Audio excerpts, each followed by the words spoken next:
convido os irmãos a abrirem as suas Bíblias em Romanos capítulo 1.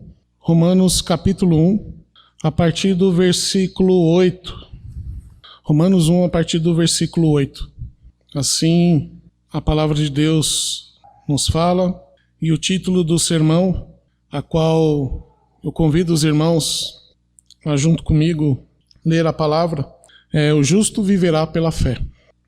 Romanos capítulo 1, a partir do versículo 8. Assim diz a palavra de Deus. Todos encontraram? Amém? Primeiramente, dou graças a meu Deus, mediante Jesus Cristo, no tocante a todos vós, porque em todo o mundo é proclamado a vossa fé, porque Deus, a quem sirvo em meu espírito, no evangelho de seu Filho, é minha testemunha de como incessantemente faço menção de vós, em todas as minhas orações, suplicando que, em algum tempo, pela vontade de Deus, se me ofereça a boa ocasião de visitar-vos, porque muito desejo ver-vos, a fim de repartir convosco algum dom espiritual, para que sejais confirmados. Isto é, para que, em vossa companhia, reciprocamente, nos confortemos por intermédio da fé mútua, vossa e minha. Porque não quero, irmãos, que ignoreis que muitas vezes me propus ir ter convosco, no que tenho sido até agora impedido, para conseguir igualmente entre vós algum fruto, como também entre outros gentios. Pois sou devedor tanto de gregos como de bárbaros, tanto a sábios como a ignorantes. Por isso, quanto está em mim, estou pronto a anunciar o evangelho também a vós, outros em Roma. Pois não me envergonho do evangelho, porque é o poder de Deus para a salvação de todo aquele que crê, primeiro do judeu e também do grego, visto que a justiça de Deus se revela no evangelho, de fé em fé, como está escrito, o justo viverá por fé. Meus irmãos, é interessante iniciarmos lendo a carta de Paulo aos Romanos, o justo viverá por fé, ou o justo viverá pela fé, em algumas outras traduções. Essa pequena frase trouxe uma revolução, principalmente para um jovem chamado Agostinho de Hipona, também para outro jovem chamado Martinho Lutero, para outro jovem advogado chamado João Calvino, ao longo da história também para um puritano chamado John Bunyan, o qual escreveu o livro O Peregrino. Ele começa com o Peregrino, né? O justo viverá pela fé. Também há um grande pregador de multidões ao ar livre, chamado John Wesley. Esse simples versículo trouxe uma chama no coração desses grandes homens e deve também trazer a chama em nosso coração, né? É bem interessante, porque quando nós trazemos uma introdução a que Paulo vai estar referindo a esse texto, embora muitos historiadores afirmam que Paulo e Pedro tenham sido martirizados em Roma, a grande capital do Império Romano, é improvável que qualquer um dos dois apóstolos tenha levado o evangelho àquela cidade, a Roma. A igreja de Roma foi fundada na capital do grande império. É possível que alguns convertidos no dia de Pentecostes, conforme Atos 2, capítulo 2, versículo 10, tenham levado o evangelho à cidade, após a descida do Espírito Santo. E os mesmos dessa nova igreja em Roma eram misturados entre gentios e judeus. Não era como em Jerusalém, onde a maioria era judeus, e não era como em Corinto, que a maioria eram gentios. Ali havia uma grande mistura entre gentios e judeus. A maior cidade do mundo antigo estava fervilhando com a chegada das boas novas, ou seja, com o evangelho de nosso Senhor Jesus Cristo. E dezenas de conversões se espalhavam por toda a cidade e também era levada ao mundo conhecido, porque Roma era o centro daquele mundo. Lembra da grande frase que todos os caminhos levam a Roma? Porque todas as estradas levavam ao grande império. Todas as riquezas, todas as coletas de várias regiões eram levadas até Roma e haviam várias estradas e pessoas circulavam por essas várias estradas. Então imagine pessoas sendo convertidas em Roma e perambulando, andando, fazendo comércio entre várias cidades. Então o evangelho era espalhado e as notícias que aquela igreja estava tendo também estava sendo espalhado. O apóstolo Paulo estava ansioso por conhecer pessoalmente esses irmãos e ministrar nessa igreja. Assim Paulo escreve essa epístola, ou seja, esta carta, para apresentar aos cristãos em Roma e para preparar para que no futuro ele possa visitá-los. É interessante porque Roma é parecida com São Paulo, como eu disse na outra pregação, a qual eu pude ter o privilégio de trazer aos irmãos. Roma era uma cidade cosmopolita, haviam pessoas de todas as nações dentro dela. Por ela ser o centro comercial do mundo, haviam gregos, haviam judeus, haviam bárbaros, haviam pessoas da Ásia, pessoas da África, haviam pessoas de todas as regiões trabalhando, comercializando e vivendo nesta cidade. Então imagine quando o evangelho chega nesta cidade, o fervor, como ele possa tirar as pessoas, principalmente os gentios, de suas idolatrias e também abrir os olhos dos judeus, onde Deus não apenas fazia milagre ao seu povo, mas milagres estavam acontecendo também aos povos de diversas regiões.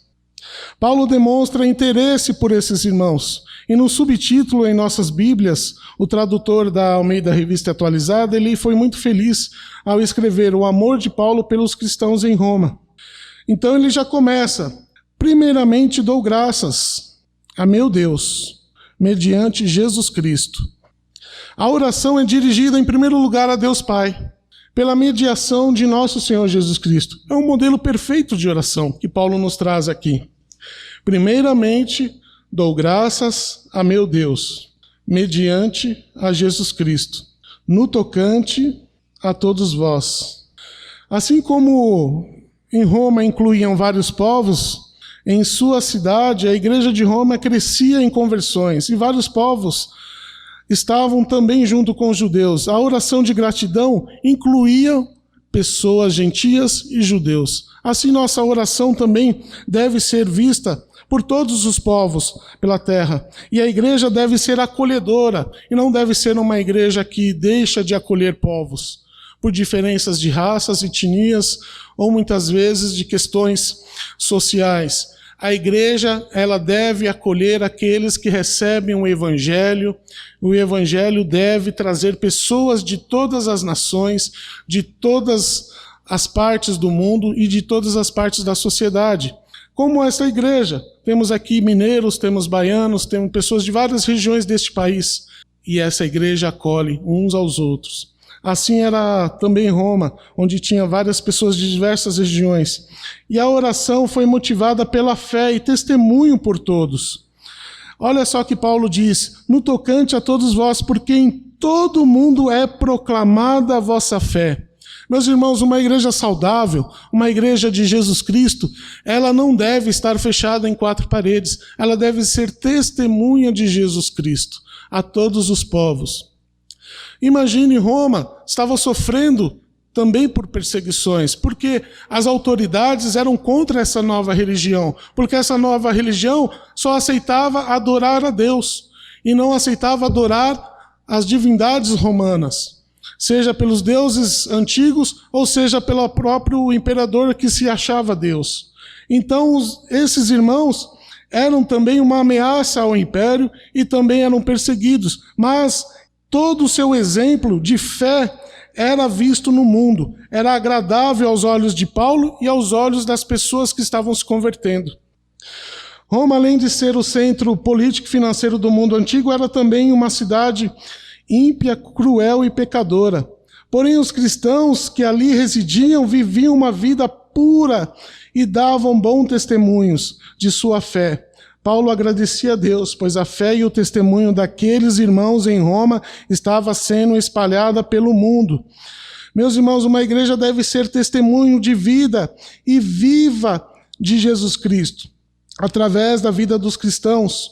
Como nós aqui vivemos em São Paulo, foi ministrado agora na IBD, como o mundo anda ao avesso do evangelho. Não era diferente no mundo romano. De forma alguma. Se nós olharmos alguns filmes antigos, a qual eu nem consigo mais ver hoje, como o filme Calígula, nós vamos ver como era depravada aquela sociedade. Tão depravada como os dias atuais. Como era depravada a sociedade grega também. Como era depravada a sociedade também na Judéia, porque as pessoas viviam por uma aparência da lei, mas não viviam a lei.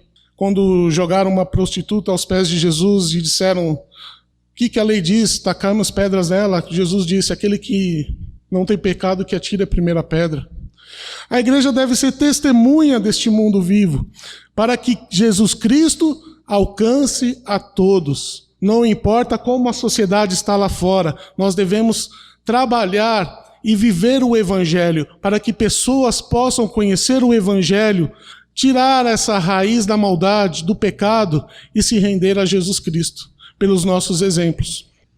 Uma igreja que somente fala por palavras e não traz o verdadeiro exemplo de santidade e santificação, muitas vezes é o que a menina disse no evangelismo.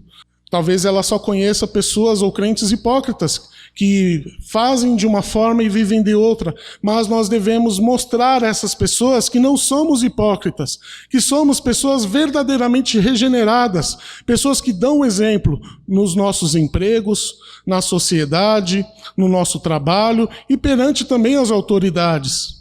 Lembrando que nós devemos orar por nossas autoridades e não ser hostis, porque a Bíblia assim diz que toda autoridade é levantada por Deus. E nós devemos também ser exemplo quando um crente chega àquela autoridade e tem um testemunho perante ela. É interessante porque Roma era uma cidade tão ímpia quanto São Paulo. Mas mesmo assim, os cristãos estavam tendo bom exemplo e bom testemunho. E Paulo dizia: porque em todo o mundo é proclamado a vossa fé. É interessante, porque nós não devemos esconder a nossa fé em Jesus Cristo. Nós não devemos fazer como os ímpios fazem, olho por olho, dente por dente. Se batem na nossa face direita, nós não oferecemos a esquerda, ou se bate na nossa face esquerda, nós não oferecemos a direita, não. Se bate na nossa face esquerda, nós oferecemos a direita. Se nós bate na nossa face direita, nós devemos oferecer a esquerda. Não é pela guerra que nós vamos levar o evangelho a todas as pessoas, mas é na simplicidade do amor e da fidelidade como cristãos em Jesus Cristo. Os romanos não estavam pegando espadas. Os romanos não estavam pegando pedras e atacando naqueles que viviam impiamente, mas as suas atitudes estavam fazendo diferença naquela sociedade. E o Espírito Santo estava regenerando vários corações, várias vidas, para que pessoas pudessem ouvir o Evangelho e crer em Jesus Cristo. Esse é um grande desafio na igreja, ser parecido com Jesus Cristo. Ser parecido com o nosso Mestre. No versículo 9, Paulo diz: porque Deus, a quem sirvo, em meu espírito, no evangelho de seu Filho, é minha testemunha de como incessantemente faço menção de vós. Paulo era um homem de oração. Meus irmãos, devemos orar não só pelos nossos próximos, mas por todos os crentes espalhados pela face da terra. Certamente há cristãos piedosos no mundo, orando por nós neste momento. Cristãos que estão passando por necessidades muito mais agravantes que nós. Cristãos que estão entre a cruz e a espada. Cristãos que estão entre a vida e a morte e estão orando por nós. E temos o privilégio de pregar o evangelho e de dar bom testemunho e de dizer à sociedade: eu sou cristão. Siga-me, porque eu sigo a Cristo. Veja em mim as minhas atitudes, para que você possa conhecer a Cristo. Hoje é raro o cristão ter a coragem de dizer: olhe em mim, porque você verá a Cristo. Como Paulo disse: sede meus imitadores, como eu sou de Cristo. É um grande desafio para nós nos dias de hoje, nessa sociedade corrompida. Porque temos medo de perder nossos empregos, temos medo de não fazermos um bom negócio, Temos medo de recebermos bullying nas escolas, temos medo, vários diversos outros medos, como se nós não tivéssemos livres do pecado e não tivéssemos sido libertados pela graça de Deus. Meus irmãos, devemos transmitir essa graça a qual recebemos através das nossas ações e atitudes, ser verdadeiramente cristãos, ser verdadeiramente chamados presbiterianos, para que as pessoas conheçam e queiram vir até nós, e queiram ver, eu quero conhecer o seu Cristo, porque eu não conheci em lugar algum. Esse é o desafio da igreja. Certamente os cristãos em Roma sofriam muitas perseguições, sofriam muitos perigos, mas o amor de Deus, através da salvação de Jesus Cristo, os encorajavam e o evangelho avançava. Não deveria ser fácil um cristão caminhar por Roma, pelas estradas romanas, e ver várias cruzes de pessoas que testemunharam sua fé, pregadas ali. Pessoas que somente disseram, eu creio em Jesus Cristo. Não deveria ser fácil para aqueles cristãos ouvir o grito da multidão eufórica de cristãos sendo jogados no Coliseu e sendo mortas por apenas dizer, eu creio em Cristo. E nós temos toda essa liberdade de dizer ao próximo, eu creio em Cristo. E às vezes nós não dizemos. Nós dizemos várias coisas. Falamos sobre Corinthians, Palmeiras, São Paulo, Santos. Falamos sobre Big Brother, falamos sobre novela, filmes, seriados, Netflix. E esquecemos de falar de Jesus Cristo. O principal motivo de vivermos é Jesus Cristo. E devemos falar, devemos testemunhar, devemos sempre bater na tecla para que as pessoas possam conhecer a Jesus Cristo. Hoje eu tenho o privilégio de trabalhar numa livraria cristã e falar de Jesus Cristo o dia inteiro.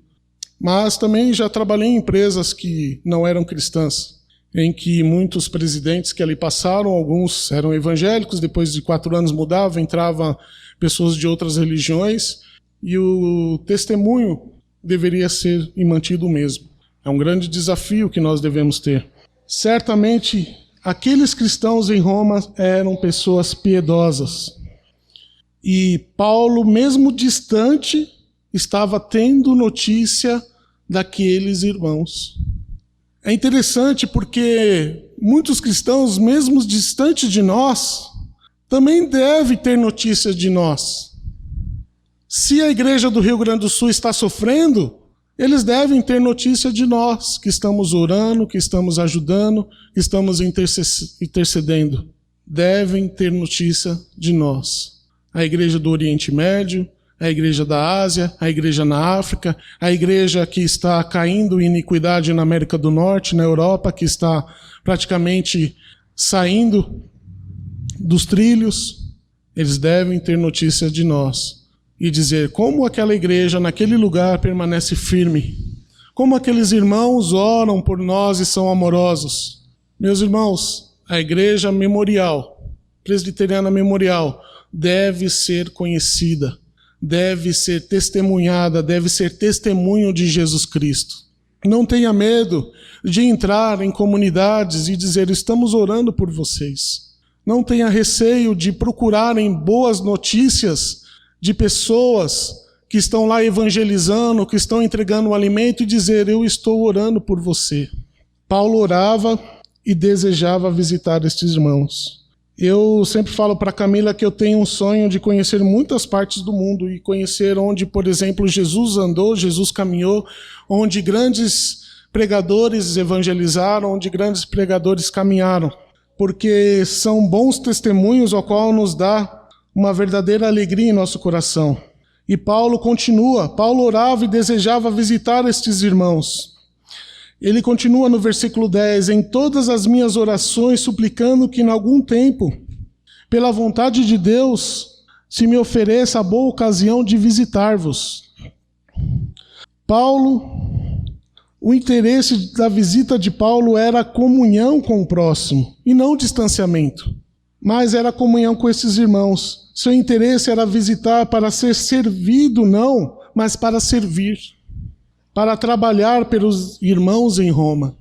Muitas vezes nós queremos ir em muitos lugares e ser servido, mas a atitude do cristão, em primeiro lugar, é servir, é fazer a diferença. Eu já ouvi muitos irmãos dizendo, eu estou naquela igreja porque ali eu tenho paz. Ali ninguém enche minha paciência. Eu sento lá, oro, escuto a palavra e fico numa boa. Mas essa não era a atitude do apóstolo Paulo.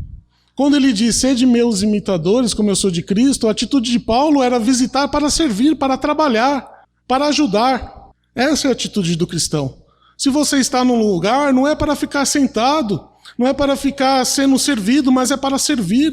Jesus Cristo não veio para ser servido, mas para servir ao próximo. Essa deve ser a nossa atitude como cristãos. Porque lembre-se que a preguiça, ela não vem de Deus. Deus é um Deus que trabalha. Deus é um Deus que todo o tempo trabalha. Não a favor dele. Ele não precisa de nada. Mas ele trabalha por amor a nós. Ele sustenta esse universo. Ele nos faz levantar dia após dia. Nos dá o alimento de cada dia. Nos dá saúde. Renova as nossas forças. Mesmo num dia difícil e abatido, no outro dia ele renova. Temos a esperança de abrir os olhos, de caminhar. E Deus nos renova a cada dia. Deus sempre trabalha para a nossa saúde, para o nosso bem-estar e para que vivemos em comunhão com Ele. Porque qual é o fim principal do homem?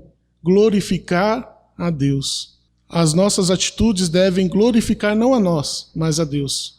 Quando nós trabalhamos, nós não devemos ter algo em nós para que sejamos glorificados em nós, mas para que a pessoa possa glorificar a Deus e possa lembrar de Deus e possa exaltar a Deus através do nosso serviço.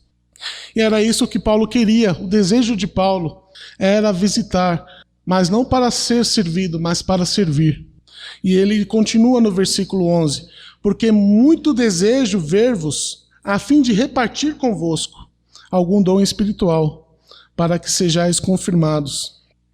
Para Paulo, servo de Deus, também é servo do próximo. Ele pretendia, em sua visita, beneficiar os crentes em Roma. E a importância da comunhão entre os crentes é beneficiar uns aos outros, meus irmãos. Por isso que eu não entendo pessoas que dizem que são felizes vivendo longe da comunhão. A comunhão, conforme podemos ver no versículo 12, gera uma companhia. A comunhão gera conforto, fortalece o crente e o encoraja na mesma fé e a união. Se estamos passando por dificuldades, se estamos passando por desafios, temos um irmão que está orando conosco. Temos um irmão que se preocupa com nós. E assim também devemos ter a mesma atitude com o próximo. Vários crentes possuem dons. Uns dons de ensino, outros dons de pregação, outros dons de oração, outros dons de intercessão. Nunca foi a proposta de Deus que um crente fique isolado ou desigrejado, mas que viva em comunhão, para que seja frutificado e para que também possa gerar fruto ao próximo, para que seja abençoado e para que possa abençoar o próximo, para que uma palavra de ensino possa colocá-lo nos caminhos a qual ele não entendia a palavra e que ele possa entender, para que uma pregação possa exortá-lo a viver em comunhão com Deus, em amor, em santificação, para que uma oração possa fortalecê-lo, aquela irmã ou irmão que tem este dom de orar um pelos outros. Então a comunhão nos gera felicidade em estar uns com os outros, aprendendo uns com os outros. No versículo 13, Paulo já tinha tentado a Roma outras vezes, mas foi impedido porque ainda não era a hora. Paulo vai dizer, porque não quero, irmãos, que ignoreis que muitas vezes me propus ir ter convosco.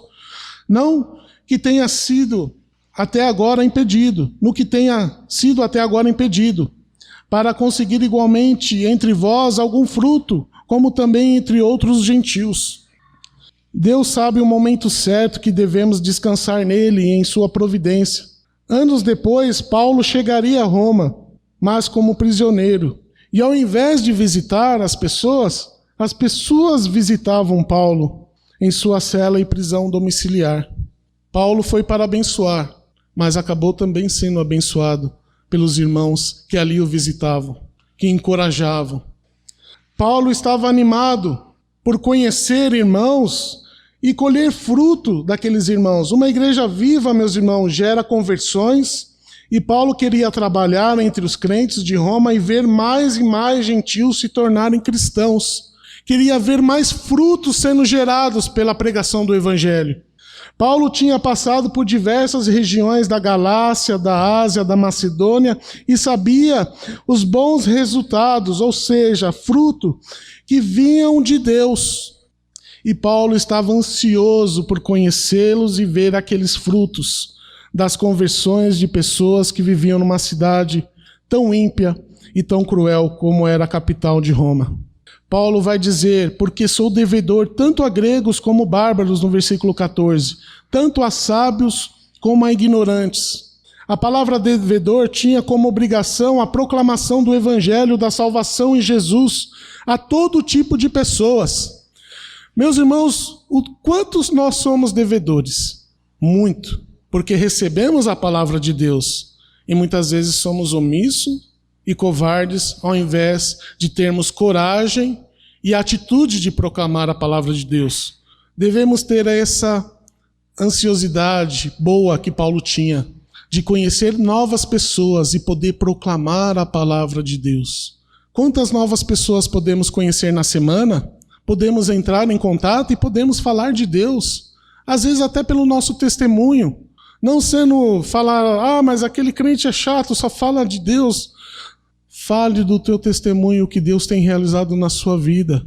Quantas e quantas vitórias, quantas e quantas coisas boas Deus tem gerado na sua vida. Fale ao próximo, para que ele possa ter a esperança de conhecer esse Deus vivo. Meus irmãos, não sintam pesarosos de falar o evangelho, mas encorajados a pregar o evangelho. Porque se hoje temos paz em Deus, porque as pessoas que vivem em nossa sociedade, vivem ao nosso redor, também tenham essa paz em Deus, a qual nós obtivemos quando o evangelho foi pregado a nós. Paulo já havia percorrido boa parte do mundo para anunciar o evangelho. Ele poderia ter descansado. Eu já preguei em várias cidades. Para que eu vou a Roma? Porque eu tenho boas notícias de que o evangelho está sendo pregado. Mas a alegria de Paulo era também chegar lá e pregar o evangelho. Versículo 15. Por isso, quanto está em mim, estou pronto a anunciar o evangelho também a vós outros em Roma. Paulo já havia percorrido boa parte, mas aquela cidade, conhecida como a cidade mais corrupta da terra, não intimidava Paulo. Ao contrário, gerava alegria de só pensar em estar naquele lugar, em pregar o evangelho. Meus irmãos, vivemos uma cidade tão corrupta como Roma, e nós devemos ter essa mesma ansiedade que Paulo tem, pregar o evangelho àqueles que não conhecem ainda Deus. Porque, meus irmãos, nem os perigos, nem as mortes assustavam Paulo, porque ele confiava em Deus, ele confiava na providência de Deus. Todo crente deve estar disposto a anunciar o evangelho, seja onde estiver. Versículo 16. Pois não me envergonho do evangelho, porque é o poder de Deus para a salvação de todo aquele que crê, primeiro do judeu e também do grego. O aspecto do compromisso de Paulo anunciar o evangelho através de um sentimento de coragem e destemor. O evangelho, ele é o poder, não do homem, mas de Deus. Meus irmãos, quando você fala do evangelho, ou seja, você fala das boas novas, que é Jesus Cristo, não pense que por sua artimanha, ou por projetos, ou por falar, você vai convencer o homem de que ele está morto em delitos e pecados. Não, é o poder de Deus. No grego, essa palavra, poder, é dínamos. Muitos teólogos e muitos pastores erram em falar que vem da dinamite. Não, nessa época nem a dinamite existia, nem a pólvora, que foi 10 séculos depois criada. Na verdade, a dinamite utilizou dessa palavra, né, dínamos, para ser aquela explosão. Mas a palavra, o sentido dela é agir, é ação. Toda a salvação é ação de Deus na vida do homem. Deus age, Deus salva. Por isso que Paulo vai dizer: não me envergonho do evangelho, porque é o poder de Deus para a salvação de todo aquele que crê. Porque se fosse o nosso poder, se fosse por causa de algo em nós, ninguém seria salvo. Mas tenha coragem de testemunhar de Jesus Cristo, porque é o poder de Deus. É o poder de Deus, através do Espírito Santo, que vai fazer aquela pessoa convencer que ela está em pecado, que ela irá por um juízo e que ela terá uma justiça, sendo justificada por Cristo ou recebendo a justiça de Deus. Meus irmãos, tenha coragem, porque não é pela nossa força, mas é a força e a ação de Deus quando proclamamos o evangelho que almas serão salvas. Paulo estava encorajado porque ele cria nesta força, nessa ação de Deus, e ele era testemunha desta força em diversas partes do mundo. E essa força, a qual o derrubou e colocou o seu rosto em chão e o cegou, e qual o fez depois ver uma nova vida, ele sabia que esta mesma força, esse mesmo poder estaria em outras pessoas durante a sua vida, durante a história da igreja, durante este momento e durante o momento em que vierem os filhos, os seus netos, enquanto a igreja estiver aqui. Esta mesma força, este mesmo poder estará agindo na presença de nosso Senhor Jesus Cristo, a qual nenhuma alma poderá receber esta força e não ser salva. Meus irmãos, há muitas ovelhas de Deus que precisam ouvir a palavra de Deus e ser salva. E nós somos instrumentos de Deus para isso. Devemos alegrar-nos quando temos a oportunidade de pregar o evangelho e de falar de Deus às pessoas. Porque não é o nosso poder, mas é o poder de Deus que salva. A palavra de Deus é o poder de Deus. O evangelho é este poder sobrenatural de um Deus vivo que age. O evangelho é um milagre divino em atribuir justiça em favor do pecador e que crê em Jesus Cristo. Deus tem o poder de anunciar aos homens as boas novas, ou seja, o evangelho, e nós somos esses instrumentos, que tenhamos coragem disso. Deus tem o poder de justificar pecadores sem mérito algum. Deus tem o poder de conceder vida no Espírito a pessoas que estavam mortas em delitos e pecados. Por isso, quando Martinho Lutero leu esse versículo 17, visto que a justiça de Deus se revela no evangelho de fé em fé, como está escrito, o justo viverá por fé. Não é por obras, não é pelos nossos méritos, mas é pela fé em Deus que somos salvos. A fé sobrenatural que abre os nossos olhos, que tira o nosso coração de pedra, que derrama em nós o Espírito de Deus e que faz entendermos a palavra de Deus claramente, que antes não entendíamos. Essa é a graça de Deus, que nos faz reconhecer que somente há um Senhor e Salvador, Jesus Cristo.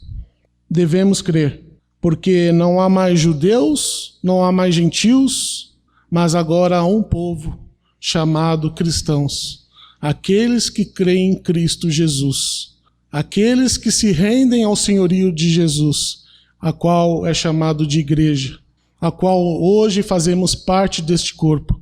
E este corpo não deve estar fechado, deve estar aberto para que mais e mais pessoas possam fazer parte, porque esta é a vontade de Deus, que o evangelho não fique entre quatro paredes, que não fique somente dentro do nosso coração, mas que espalhe pela face da terra, que espalhe por nossa vizinhança, que espalhe pelos nossos parentes, que espalhem na nossa escola através dos jovens que hoje estão ouvindo o evangelho, que espalhem através das empresas onde nós trabalhamos, que espalhem em toda oportunidade que alguém pedir algum auxílio. Você tem este poder de transmitir o evangelho de Deus, mas este poder não é seu, poder é de Deus, que age e continua agindo na salvação de todo pecador. Por isso nós devemos crer e ter a esperança em crer em nosso Senhor Jesus como único e suficiente Salvador e render graças a Ele a todos sempre. Temos que ter atitude como Paulo, encorajados em pregar o Evangelho e viver o Evangelho, encorajado a sermos conhecidos pelas nossas ações e atitudes, e não apenas reservados, sem conhecimento. Pois tenha certeza, irmãos, como muitos irmãos têm orado por nós, nós devemos também orar por esses irmãos. Amém? Que nosso Senhor Jesus Cristo possa cada dia mais nos fortalecer e nos encorajar neste momento.